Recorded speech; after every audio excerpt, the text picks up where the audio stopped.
तर इथे आहे ना सकाळ सकाळी आपल्याला भेटायला आलेली युवी. आणि युवीला पाहिलं ना का माझा मूड खूप फ्रेश होतो. आणि तिच्यासोबत आलेली तिची मम्मी.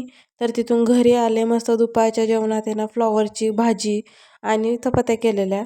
चपात्या वगैरे स्वयंपाक वगैरे झालेला, आवरलेला. मला ना संध्याकाळी इथे काहीतरी काम होतं, त्यामुळे मी मस्त अशी रेडी झाली. काम दुसरं जास्त काय नव्हतं, पण ना ही साडी खूप दिवस झालेलं आणलेली, याच्यावरचं आहे ना ब्लाऊज स्टिच करायला द्यायचं होतं. तर मस्तपैकी अशी बाहेर गेली, ब्लाऊज दिलं स्टिच करायला. आणि ना माझं थोडंसं दुसरंही काहीतरी काम होतं, पण ते काम काय झालं नाही.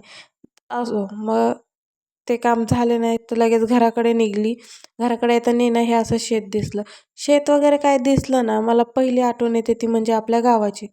असो, आता गावाला तर काही बी जाऊ शकत नाही दाट. घरी आली, मस्त आहे ना पहिले एक चहाची तलब झालेली, तर ना पहिला एक असं आहे ना मस्त चहा एन्जॉय केला.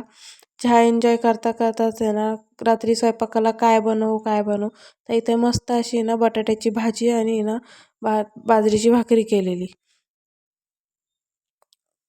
तेवढं झाल्यावरती ना संध्याकाळी इथं सगळ्यांनी बसून जेवण केलं. किचन ओटा वगैरे आवरला. आणि संध्याकाळी ना मस्त एक ग्लास दूध घेऊन दिवसाचा शेवट केला. व्हिडिओ आवडला असेल तर